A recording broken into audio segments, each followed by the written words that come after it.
Welcome back, everyone, to another episode of College Hockey Talk. On today's podcast, I'm joined by junior of the Boston College women's hockey team, Olivia Finocchiaro. Welcome to the podcast, Olivia, and thank you so much for coming on. Yeah, of course. Thanks for having me. I'm excited. Now, how's everything going with yourself, and what have you been up to since the season ended a few weeks ago? I'm doing well. Our team actually started our 6 a.m. lifts and we have 7 a.m. runs. So we're right back in the rink, hitting the ground running and already getting ready for next season. So Yeah, what do you hope to work on during the off season? And I guess, are you trying to take some breaks as well during the off season because it's been such a long season for you? right, yeah. I feel like people don't realize how long our hockey seasons. We've been kind of been going hard since September, but yeah, right now, a lot of us usually take a good break from skating. If we do go out, it's just for fun, and we'll play like 3v3 shinny and stuff like that because we have some spare time on our hands now. But other than that, a lot of us take this almost just like the rest of the school year off until about March of skating. And we're just working out. One of my personal goals for the off season is to get my first 3 steps a little bit quicker. So I've been working on that. And then as a team as a whole, I think we're really just working on being more consistent overall because one of the things that we really want to work on is playing like a full game, having a full season and just finishing like at 100%. So that's what we've been Definitely. up to. Now, I want to start off talking about this past year. This past year was obviously a lot different than the previous years you experienced. How did you personally deal with all the challenges of playing college hockey during a pandemic? Yeah, it was really hard. And I think a lot of times, like as hockey players, people want to be tough and don't really want to admit how hard it is. But it was definitely tough on all of us. I think honestly, one of the hardest parts is you go to the rink and you come back to your room, and we were all so cautious with what we were doing because obviously we wanted to stay as safe as possible for our team. So kind of losing that social aspect was really hard. And then obviously each week we really didn't know what was to come.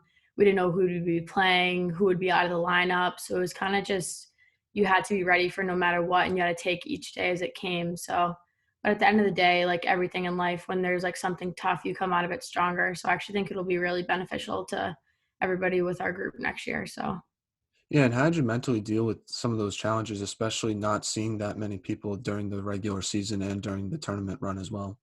yeah, right. It was tough not seeing families and stuff like that. But honestly, we're so lucky to have a great group at BC this year. And I think that made it 100 times more easier because I can't imagine being on a group where people don't get along or stuff like that. So I think we were really lucky with the group we had to just stick together and keep making each other laugh.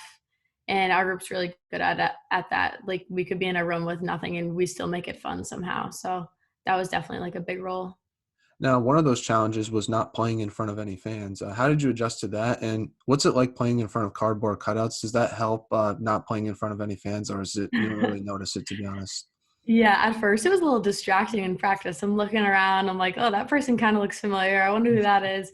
But it was cool to have our families like somewhat there, I guess. But yeah, it was tough. I always say like one of the greatest things about women's hockey is that just because of where the sports are right now, most of the time anyways, we're playing for ourselves and we're playing for our teams and the people next to us.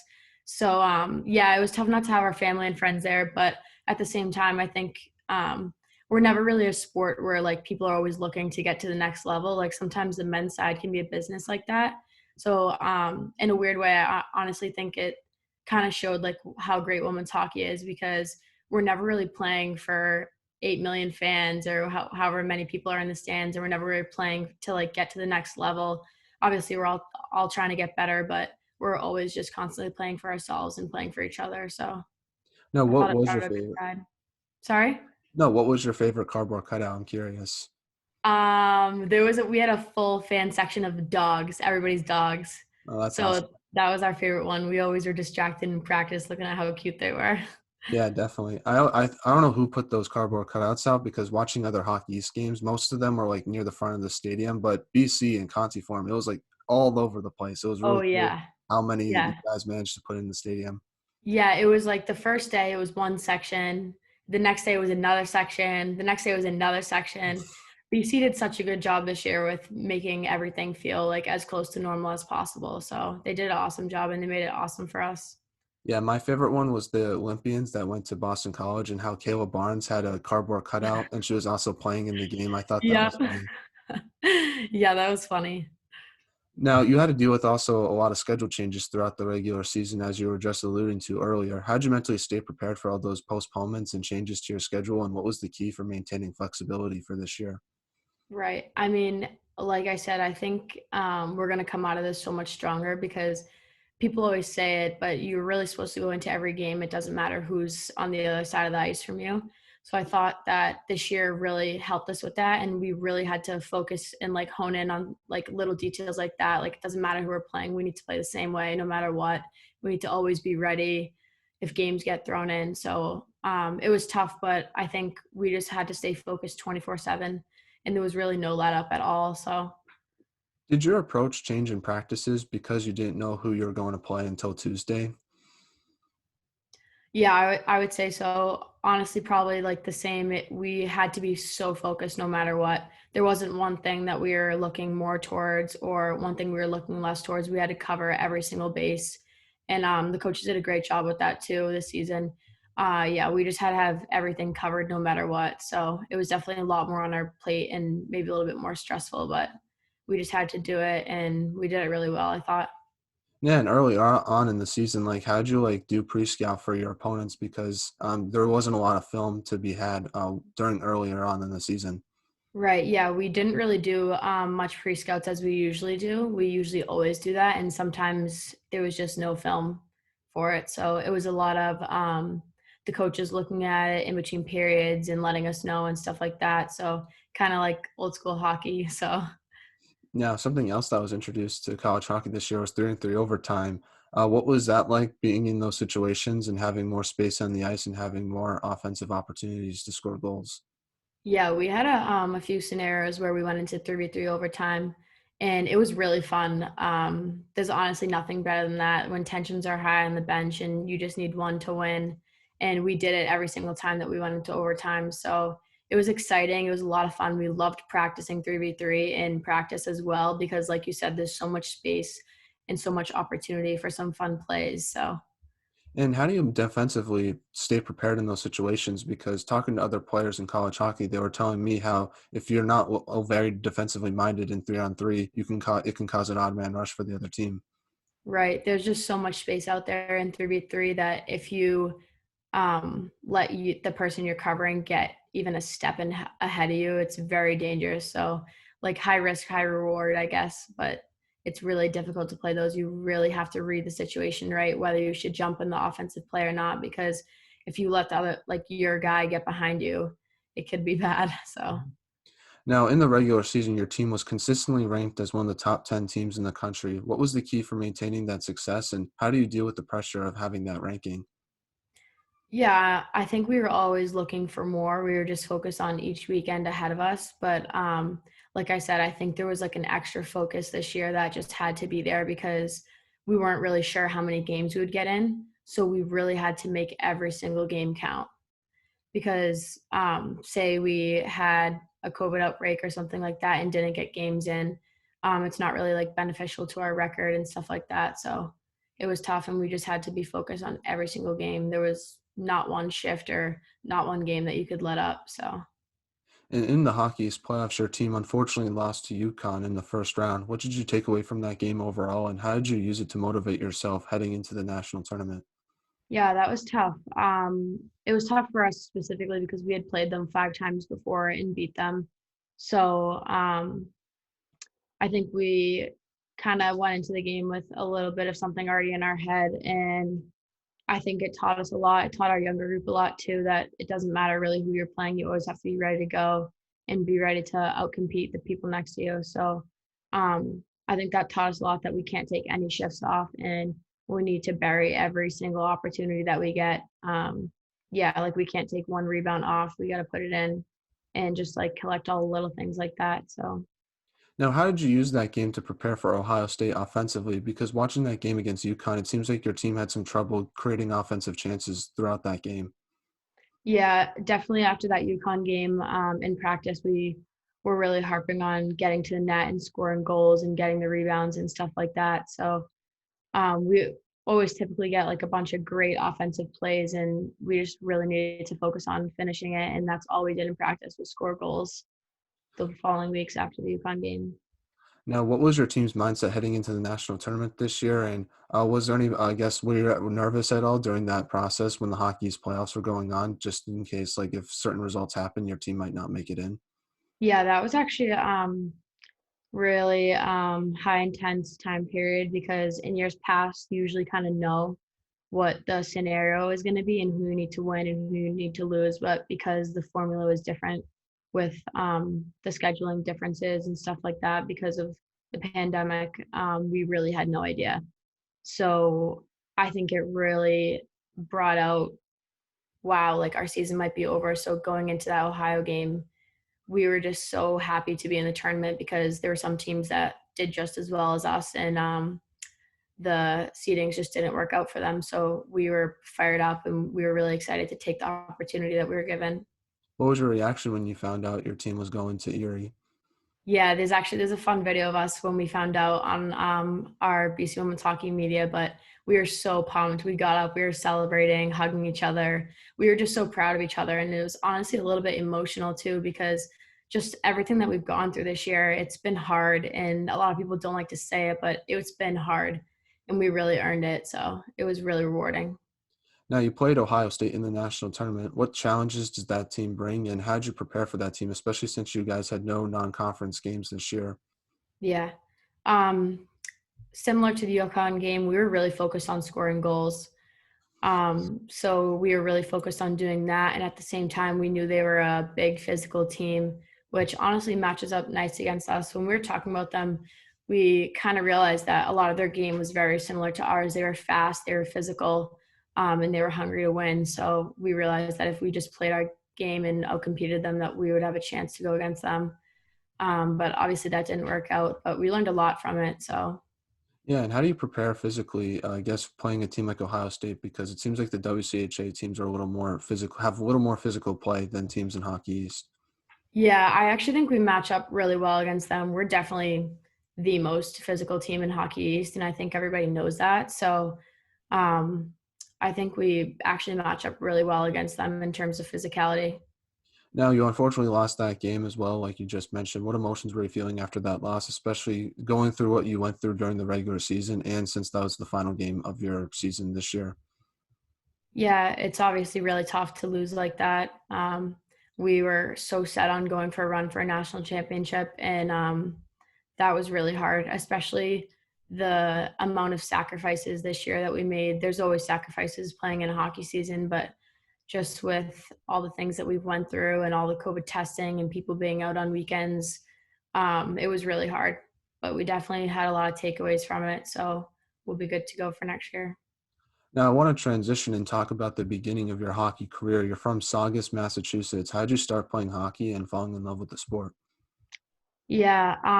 So my dad played pro hockey in Canada a little bit, and he always played growing up. So, and my brother did the same thing. And at first, I was in figure skates, and I did that for a little bit. And then finally, one figure skating practice, I went in hockey skates, and my figure skating coach knew that that was it. So, I got into skating, and I played Saugus hockey with the boys for a while, at a rink called Kazabuski, and then the famous Hockey Town sometimes. And it was awesome. I loved youth hockey, and then finally got to a point where I had to transition to the girls' side. And the route that I kind of took was I played the North Shore Vipers for a few years, and I loved it there. They were awesome. My coaches then, Coach Galini and Coach Hughes, still support me so much today, and I appreciate that. Every single day that I'm at BC, I wouldn't be here for all those people. And I was at Austin Prep at the time. I went middle school there. My dad actually coached the men's ice hockey team there. So I loved it there. My coach, Stephanie Wood, there was awesome. And I just talking to colleges, sounds crazy, but talking to colleges a little bit, them communicating with my club coaches around 8th and 9th grade, it seemed like the best route for me to go to prep school and get to that next level to prepare me the best way academically and physically for hockey, to play D1 hockey. So then I ended up going to Tabor Academy, and actually a bunch of my teammates from BC also went there with me. Myself, Kelly Brown, and Jillian Phi, we were in the same grade, and then Olivia O'Brien this year came in. She went to Tabor with us as well. So we all ended up at BC together, and it was really fun at Tabor because me, Jill, and Kelly would just push each other, and we had a great group to just all focused on getting to the next level. And then we came into BC together, and it's been awesome since. So, and then I also during my high school while I was at Tabor, I played for the Boston Junior Eagles, where we actually a lot of our team played for the Junior Eagles as well. I think there's about 9 or 10 of us on our BC team that all played together. So, Yeah, that's awesome. And who was your favorite player growing up? my favorite player growing up, I would have to say when I was younger, I loved Tyler Sagan because he was so offensive, and I also loved Hillary Knight. I still have a stick from her in my room, from going to one of her games when I was younger. So That's awesome. yeah, Did you try to emulate any Tyler Sagan moves like in practice, like when you played yeah, basketball? yeah, definitely. I'm always watching highlights and trying to do the stuff that he does, but I'm Yeah, not no, sure if I could ever pull it off in a game. I think that'd be cool if you did. And if you did, we can obviously reference back to this moment when it happens. But he probably has like the best first goal ever. It was like in the Czech Republic when they played the Coyotes. Like it was the first game when they won the cup that year, and it was really cool Oh because he took yeah, a breakaway and then he like yep. crashed into the net, and it was one of the best first goals I've ever seen. Oh yeah, I loved watching him, and I remember the line. It was Sagan, Horton, and do you remember who the other guy was? It might have I been think it was Krejci, but I'm not yeah, 100%. Lucic or Krejci. I remember I just loved watching them growing up. Definitely, that line was insane, and it's just crazy to think about. It's been 10 years since that happened. It makes me feel old. Right. Yeah, me too. Now, before Boston College, like you just said, you played for Tabor Academy. What was your experience like there overall? It was awesome. I love Tabor. Me, Kelly, and Jill always say how we miss it so much. It's in Marion, Mass, so it's kind of heading down toward the Cape. And we played for Coach Long there. He's awesome. He played a bit of pro hockey too. And when you go to Tabor, you're just like automatically part of a family. And we're still in touch with so many people over there, and we miss them so much. They did everything for us to help us get to the next level. So can't thank them enough over there. Yeah, how did Tabor Academy help prepare you for college hockey with Boston College? Because I know you were mentioning how some of your BC teammates went to Tabor, but other players from D1 also went to Tabor as well. Yeah, it's kind of becoming a hotspot for us there. But we really had great help from Coach Long, and because he had just had Sammy Davis go through Tabor, so he really knew like what it takes and what needed to be done to get us there. So he guided us in that direction that she took to BU, and she's obviously an amazing player. So he definitely prepared us as well as he could, just the same as he did for her.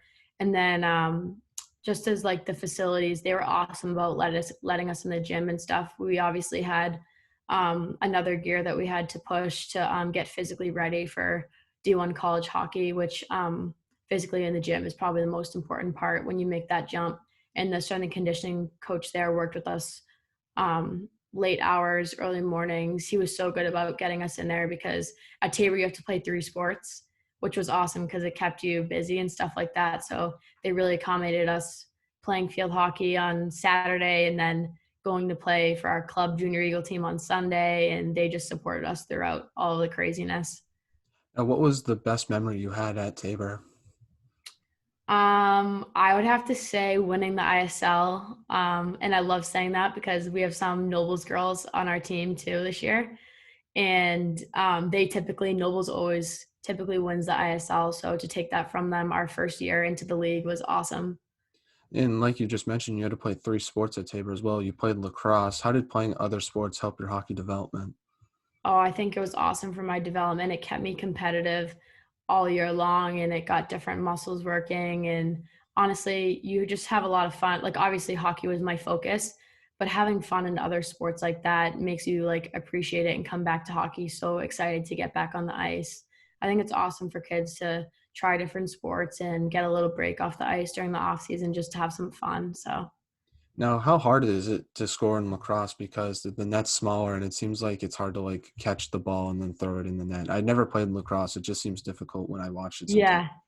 Yeah, it's pretty hard. I really enjoyed it. I actually played from a young age. My mom got me into it really early, and I played on club teams and town teams. So I was really busy growing up doing lacrosse and hockey, but I loved it. And yeah, it's tough. I was a lefty, so it's kind of fun being a lefty because there's not a lot of lefties out there, and people don't really expect it. So I had a lot of fun with that. Now, talk about your recruiting process and why did you choose to go to BC? Yeah, when I started talking to teams, I honestly at first I didn't even realize I was just having so much fun and like being present at where I was. I didn't even realize that that might be a possibility. It was always in the back of my head, but I was just so focused on my junior Eagle team and I was so focused on my Austin Prep team. I didn't really realize like what the next step would be. And when coaches started reaching out to my junior Eagle coach, I just was so excited to check out these schools and I checked out if not all, a bunch of Boston schools. I knew I wanted to be home. I was about like an hour away from home for high school. So I knew I was wanted to be home and close to Boston. My whole family's there. And I grew up watching BC, BU, Northeastern. So I knew I definitely wanted to be there. And it was just a matter of where. And it was a really tough decision because they're all great schools. But something about BC, when I just got on campus, you just know, and talking to the coaching staff, like it's just, I don't know if there's a better place than here. So, Yeah, definitely. How do you balance the academic part of being a student athlete and the being a hockey player as well? Because it seems like it's such a hard balance. right. Yeah. That's another reason why I chose BC as well, because the BC degree to have is just awesome. And I'm still finishing that out, knock on wood. Hopefully everything goes as planned. But yeah, it's definitely tough. Comes along with being a student athlete here. We definitely have high expectations. There's no sliding by being an athlete. So when you're not at the rink, you're most likely doing work, and that's just how it is. So Now, what was the biggest adjustment you had to make to college hockey? Was it the speed of the game or was it the mental side of the game, making quicker decisions with the puck? I would say a little bit of both. Coming in, like I said, with schoolwork and practice every day, early mornings, late nights, finishing work. It's definitely tough to adjust that way, but BC has so many resources to help you get through that side of it. So it was really awesome to have like academic help and help to just like talk you through things like whatever you needed. So that was really helpful with the resources they have for student athletes here. But yeah, I would say the speed of the game and the physicality is definitely a huge piece. I don't think people realize how much more physical college is than high school. So I would say that's a big piece. Now, you get to play under Coach Katie Crowley. What's that been like for yourself and how has she helped your hockey development, especially since she's one of the best coaches in college hockey and she's also one of the most respected coaches in college hockey as Right. well? Yeah, it's an honor playing for our coaching staff. This year we had Kinger, Court Kennedy, who's hilarious, and Andy Anastos, who's an alum here. She actually played hockey and basketball here. She's awesome. She's really cool, and she gets it because she wasn't here too long ago. And they just make up for a great group for us to like be successful. Kinger specifically, she's awesome. She's not only a great coach, but she's an even better person. And just right when you get here, you're automatically a part of her family. Um, with her husband and kids. So it makes it really fun for us to like hang out with them, and they make it such like a warm BC like family. And in terms of development, she's awesome. She's always pushing us to get better, and she's like hungry to win. So whatever it takes for us to do that, she's going to do it. And she wants everyone to be at their like individual best so we can achieve those goals. Now, something else I wanted to talk to you about is playing in the Beanpot. What's it like being a player in that atmosphere in the Beanpot? Because it's probably the best Mondays and Tuesdays in February. And being from Boston myself, I love it so much. Yeah, honestly, it's a dream come true. That's one of the best parts about coming to a Boston school. I knew I wanted to be in the Beanpot. Just always watching it and going to games when I was younger at the Garden and at BU or BC or wherever it was being held.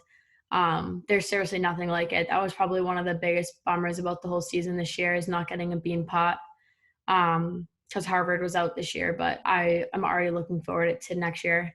That atmosphere is just awesome. There's so many younger girls looking up to you, and you just look in the stands and you realize that that was once you, and now you're doing exactly what you aspired to do. So it's pretty cool.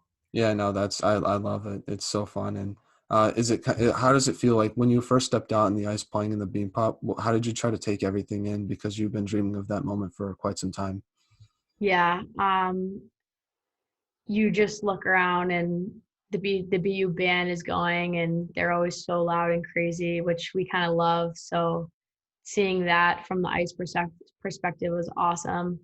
And there's just no words. Just being from Boston and majority of our team being from Boston and just knowing the faces on the other side that we've played against growing up, it just brings the competition to a whole nother level and a way deeper side to it. So it's pretty cool.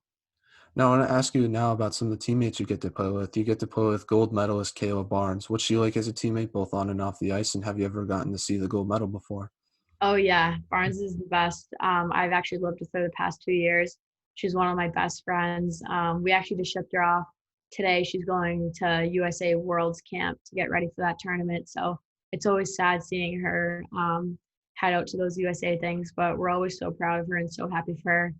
And when she's here, she's all in and she's all BC women's hockey. So it's an honor to play beside her and to learn from her and her work ethic. She's probably the most consistent ice hockey player I've ever seen in my life. There's never a day where I've seen her be off at the rink. So it's inspiring. Now, you also get to play with Hannah Bilka. What's she like as a teammate? And does she have the best hands in college hockey? I definitely think so. I might be biased, but I definitely think so. Bilks is awesome. She's seriously, I've never seen her without a smile from ear to ear. She's got the best smile. She's always happy, and she's just a light in the locker room and gets everybody laughing all the time. She's the best. Now, the last teammate I want to ask you about is Savannah Norcross. What's she like as a teammate? And talk about the offensive jump she has made to her game since her freshman year. Yeah, so it's pretty cool. A lot of us, we've known each other since we were like 12. And Sav is one of those girls that I met when I was really young, and we've been friends since. And I remember we were playing, we were actually trying out. There's a selects program that was ran by Kathy Pippi.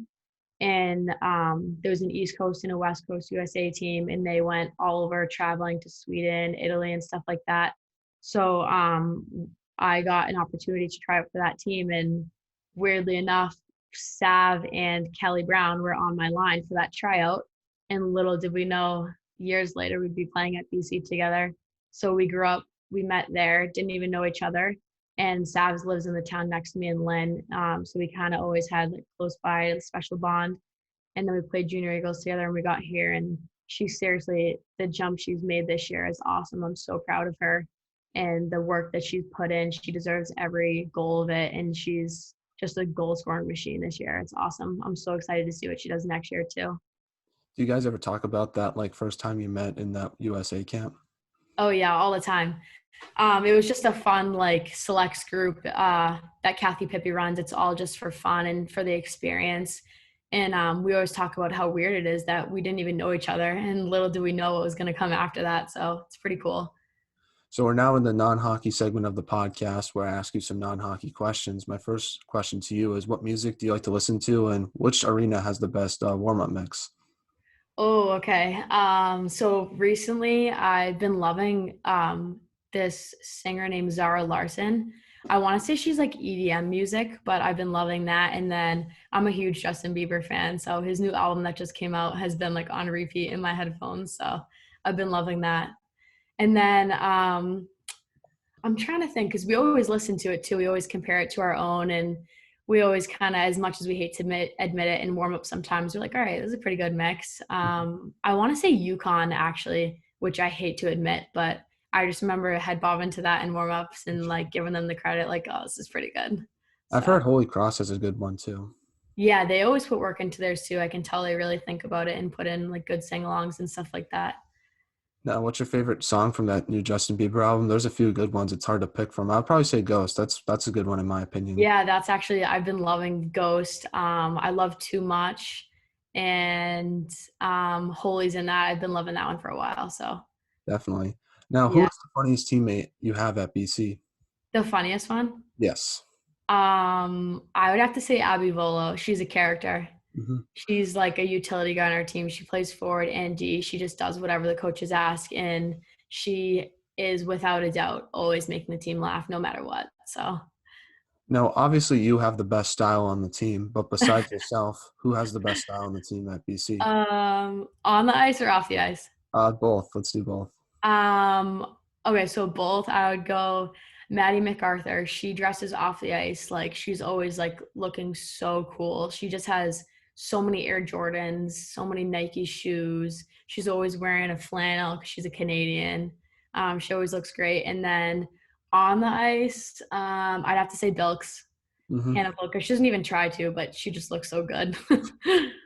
Now, if you could have lunch with anyone in the world, who would it be and why? Oh, that's a good question.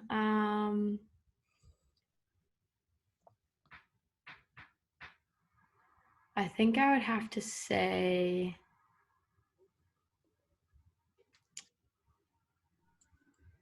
um,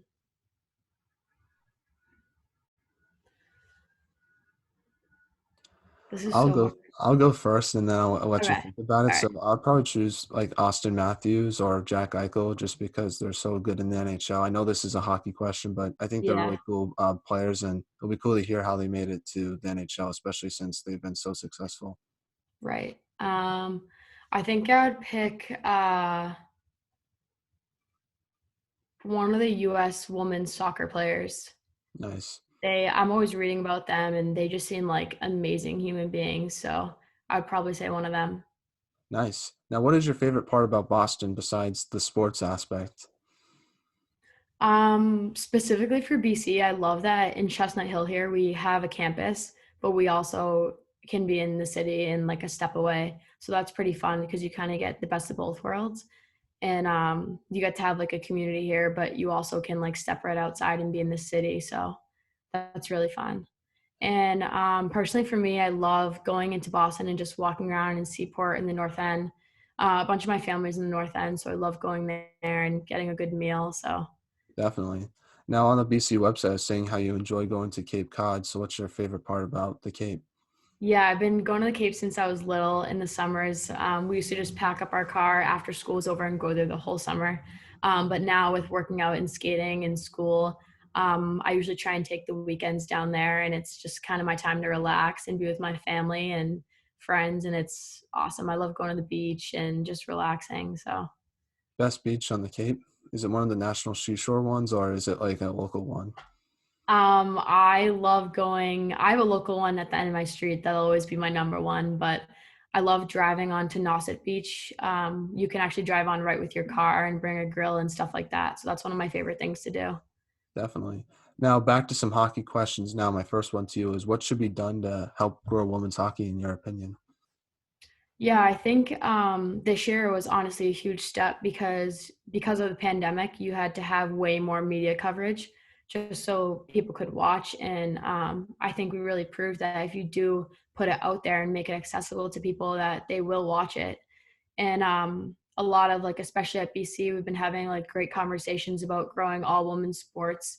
And the basketball that was watched for March Madness, the numbers for that were incredible. And I think it was almost even higher than the men's. So I think just putting it out there for people to see is the first step. And I think people will realize after that that it's definitely worth the watch. So Now, what advice would you give a younger player who's trying to pursue a Division I college hockey scholarship?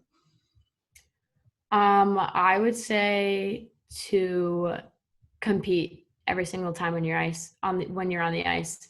I think that's the biggest part about being a D1 athlete and how you can pick a D1 athlete out of a big crowd is who's the most competitive person there. So I would just say compete with yourself every day, compete with others on your team, compete with your opponents, and win every battle. And also just remember to have fun. Cheesy, but it's so true. We have so much fun at BC.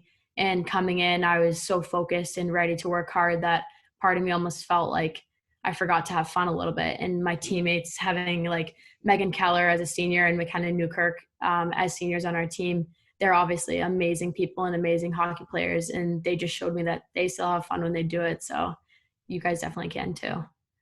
Now, do you have any shout outs you'd like to give to any of your friends, family members, or teammates? Um, if I were to get to specific, I'd probably be here all day, but just to my team, probably we had a tough morning. So way to finish out the weekend strong with our 6 a.m. lift and 7 a.m. conditioning. Well, thank you so much, Olivia, for coming on the podcast. I really appreciate so much. I also want to let you know that you're one of my favorite players on Boston College, so it means a Oh, lot to me thank that you you. came on, and I love watching you play, and I can't wait to watch you again next year. It should be fun. Oh, I appreciate that so much. Thank you so much for having me on. This was awesome. No problem.